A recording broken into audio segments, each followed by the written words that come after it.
세계 문학 전집 4 프란츠 카프카 전영애 선생님이 옮겨주시고 민음사 출판사 그리고 오늘은 튀기에 관한 이야기. 처음에 튀기 그래서 튀기? 튀기 뭐야? 이야기 속에 설명되어 있습니다. 나는 절반은 고양이 새끼고 절반은 양인 별난 짐승 한 마리를 가지고 있다. 그것은 우리 아버지 소유였다가 내가 상속받은 것이다.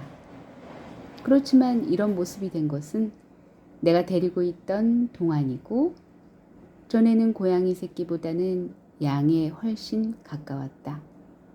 그러나 지금은 양쪽 요소를 갖게 지니고 있는 것이다. 아니, 지니고 있는 것 같다. 고양이로부터는 머리와 발톱을, 양으로부터는 몸집과 외양을, 양쪽 다로부터는 가물가물하면서도 야성적인 눈, 부드러우면서도 착 달라붙은 털가죽, 폴짝폴짝 뛰면서도 살금살금 걷는 몸놀림을 물려받았다. 창턱에 내린 햇볕 속에서는 몸을 동그랗게 오그리고 골골거리고 풀밭에선 정신없이 내달려 통 잡히지를 않는다.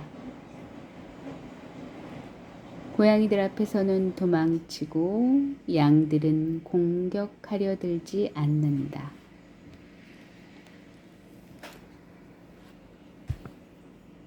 달 밝은 밤이면 처마가 제일 다니기 좋아하는 길이다. 야옹 소리는 못 내고 쥐는 싫어한다. 닭장 옆에서 몇 시간이고 매복할 수 있기는 하지만 잡아 죽일 기회를 이용한 적은 아직 없다. 나는 그것에게 단 우유를 먹이는데 우유를 제일 잘 먹는다. 길게 쭉쭉. 그것은 우유를 맹수의 치아 너머로 들이마신다. 물론 아이들에게는 큰 구경거리니 일요일 오전이 공개 시간이다. 나는 그 작은 동물을 무릎에 앉히고 있고 온 동네 아이들이 내 주위에 빙 둘러서 있다. 그런 때면 그 어떤 사람도 대답 못할 별별 질문들이 다 나온다. 왜 그런 동물이 있는가? 왜 하필 내가 그것을 가지고 있는가? 저놈 이전에도 저런 동물이 있었느냐? 저놈이 죽은 다음에는 어떻게 될 것이냐? 저놈이 외롭다고 느끼는가? 왜 새끼가 없느냐? 이름은 무엇이냐 등등. 나는 대답하려 애쓰지 않고 더 설명하지 않고 내가 안고 있는 것을 가리키는 것으로 만족한다. 이따금씩 아이들은 고양이를 데려오고 한 번은 양 2마리를 데려오기까지 했다. 그러나 그 애들의 기대와는 달리 동물들끼리 서로를 알아보는 상황은 벌어지지 않았다. 동물들은 서로를 조용히 동물의 눈으로 바라보고 있었으니 그들 자신이 지금 여기 있는 것을 섭리의 사실로 서로 받아들이는 게 분명했다. 내 품 안에 있으면 그 동물은 불안도 추격욕도 모른다. 나한테 착 달라붙어 있을 때 가장 편안해한다. 길러진 식구를 따른다. 그것은 그 어떤 비상한 충직함은 아마 아니겠으나 지상에서 인척이야 무수히 많아도 어쩌면 단 하나의 피부치도 갖지 못한 그래서 우리 집에서 찾은 보호가 성스럽기만 한 동물이 갖는 올바른 본능일 것이다. 이따금씩 그게 코를 킁킁거리며 내 주위를 돌아다니고 다리 사이로 비비적거리고 지나가 조금도 내게서 떼어놓을 수가 없을 때면 나는 웃을 수밖에 없다. 양이면서 고양이라는 것으로도 충분치 않아 개마저 되겠다는 거나 다름없으니 말이다.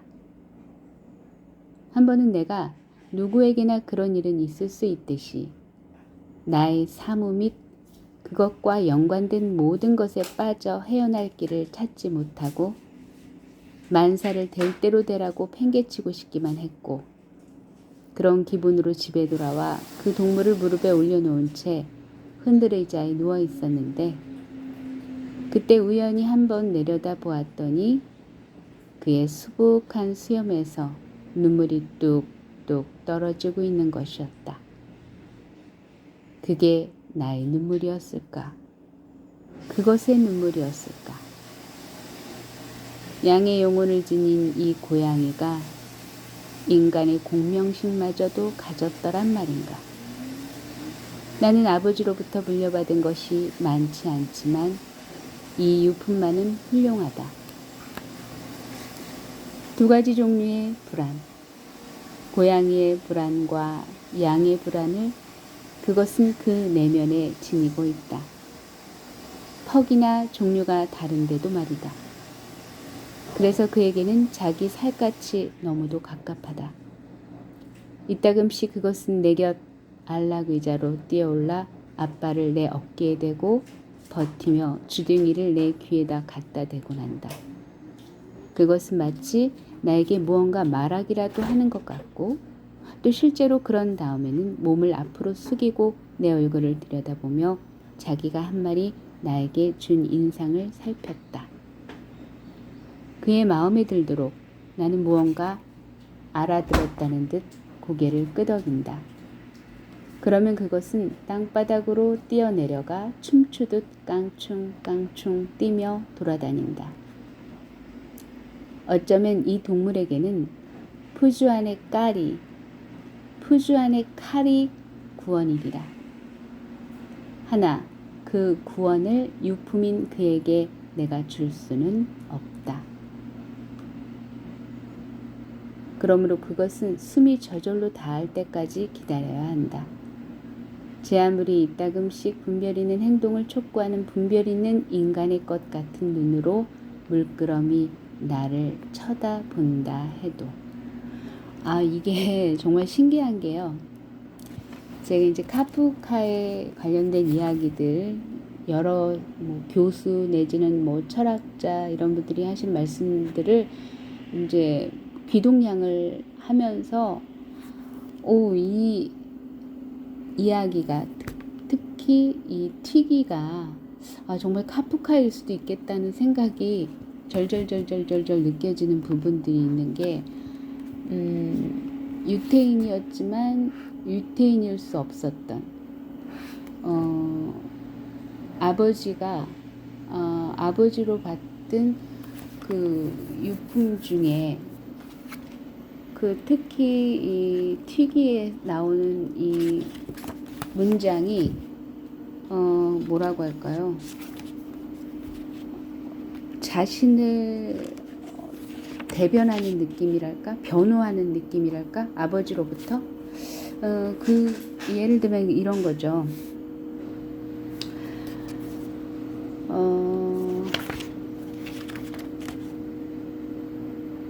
아버지로부터 물려받은 것이 많지 않지만 이 유품만은 훌륭하다라고 하는데, 한편으로는 저는 그런 생각이 들었어요. 물려받은 것이 오히려 카프카한테는 많아요. 그쵸?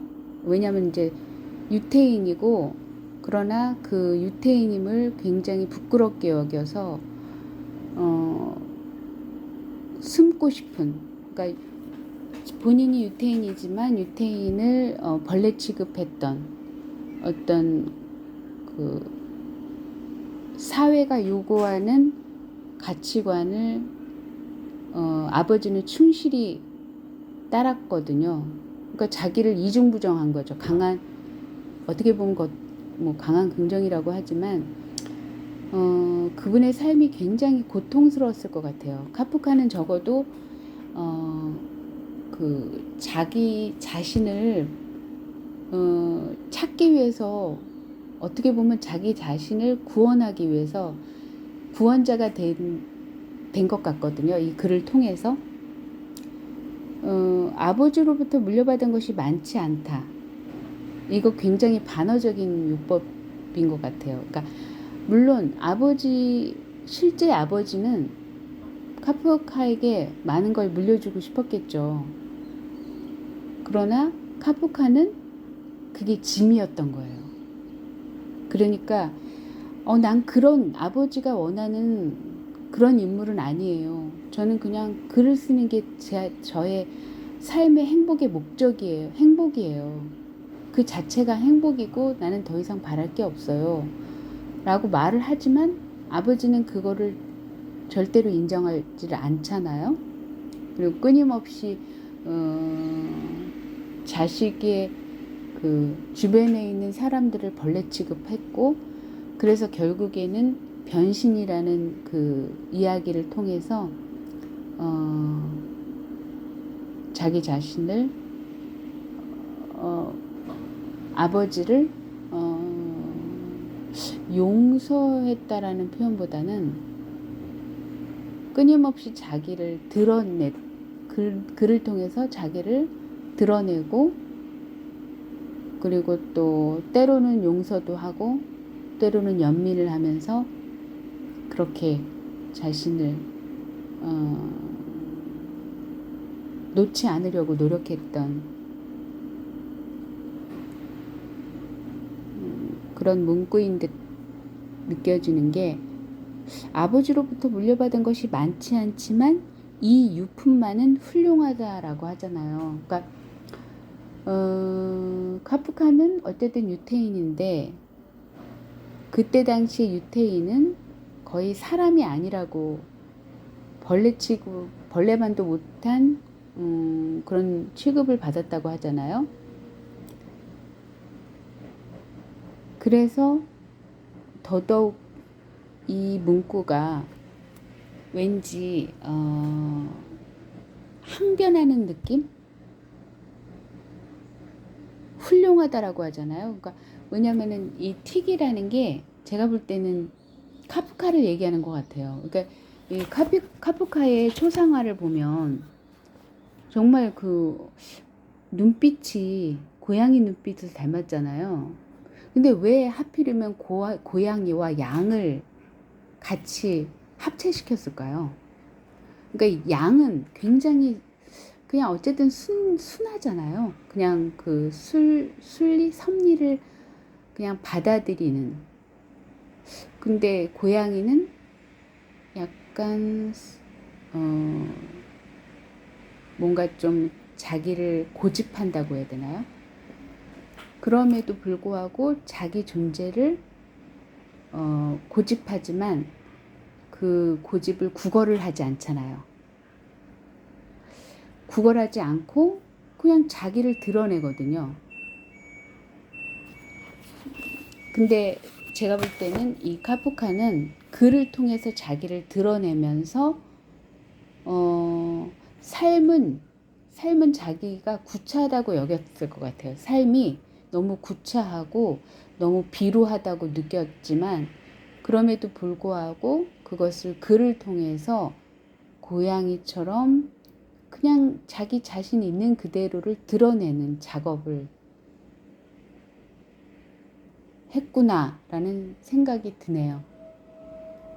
아무튼 그렇습니다. 여러분도 이 변신 시골 의사 한번 꼭 읽어보세요. 오늘은 저는 튀기를 읽어봤습니다. 근데 이게 튀기를 읽으면서 저는 카프카를 보는 듯한 느낌이 너무너무 절절하게 느껴지는 그런 상황이었다고 봅니다. 그래서 정말 유튜브가 너무 좋은 게, 제가 막 뭐 논문을 찾아보지 않더라도 이렇게 유튜브를 통해서 다양한 그 관점으로 이렇게 그 카프카를 분석하는 이야기를 듣다 보니까 다각적인 시각으로 다이너믹하게 카프카를 들여다볼 수 있는 눈이 생긴 느낌이 들어서 그리고 너무 이 내용이 절절하게 느껴지는 것 같아서 오늘 하루가 되게 뿌듯하게 느껴집니다. 네, 여러분도 한번 이 느낌을 느껴보시고 한번 이런 작업들을 해보시는 건 어떠실까 하는 생각이 듭니다.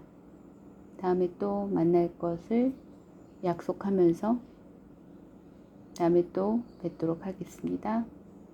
감사합니다.